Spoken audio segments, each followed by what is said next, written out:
Hoy se presentó un estudio sobre el ramo general 23. Además, hay una bolsa que el gobierno federal puede usar de manera discrecional y que implica menor rendición de cuentas. Me acompañan en el estudio Leonardo Núñez y Ricardo Alvarado. Bienvenidos. ¿Qué significa? Primero, ¿qué significa este estudio? ¿Qué encontraron en esto del ramo general 23?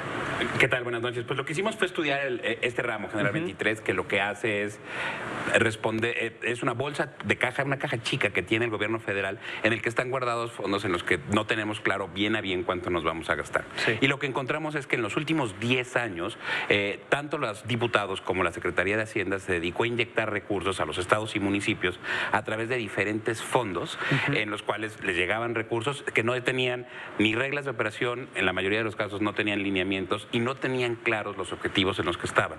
Y entonces tienes cosas como el Fondo de Fortalecimiento Financiero, que de repente significaba lo que fuera. Exacto. Y que le llegaban recursos a todas las entidades, a las entidades federativas sin que supiéramos bien a bien por qué. Y entonces a los Estados de México le llegaba, por ejemplo, el 12% de los recursos, que es la entidad que más recursos recibe, sin que haya una explicación de por qué el Estado de México y por qué es el que más recursos recibe. Lo que pasa ahora, digamos, el estudio lo que hace es analizar estos últimos 10 años y lo que tenemos ahora con el presupuesto que aprobaron en 2019 los diputados, el presupuesto del gobierno de Andrés Manuel López Obrador, es que la mayoría de estos fondos quedaron eliminados, pero lo cierto es que como no modificamos las leyes, el ramo 23 sigue teniendo la capacidad de repente que aparezcan recursos discrecionales, que es, digamos, otra de las grandes preocupaciones. El problema con la discrecionalidad excesiva es que puede llevar al abuso y a la desviación de recursos públicos. Sí. Y ahí es que podría crearse una especie de partida secreta o algo mucho peor, con discrecionalidad para asignar recursos. Sí, porque justo como menciona Ricardo, esta es una de las bolsas que tiene el gobierno y lo que estamos viendo ahora es que se está creando una más, que es tal vez más grande y es más preocupante.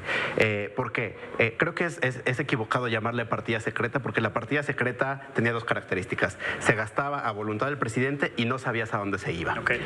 Lo que tenemos ahora, que pasó en la ley de austeridad, fue una reforma que agrega un nuevo párrafo al artículo 61 de la ley del presupuesto, y lo que dice es, los ahorros generados aquí se van a ir a programas establecidos en el Plan Nacional de Desarrollo o al destino que por decreto determine el titular del Ejecutivo. Entonces, hasta ahí sí se parece a la partida secreta, pero tendrá que rendir cuentas de lo que va a pasar.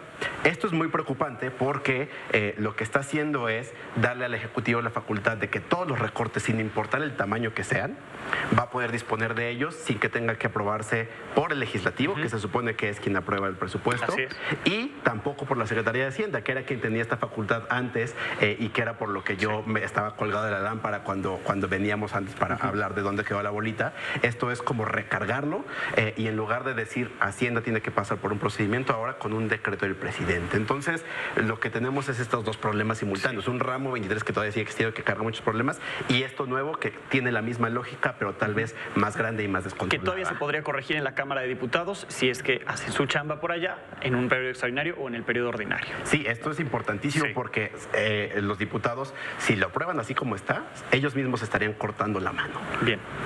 Leo, Ricardo, muchísimas gracias. Gracias. Revisamos el estudio en la página. Gracias.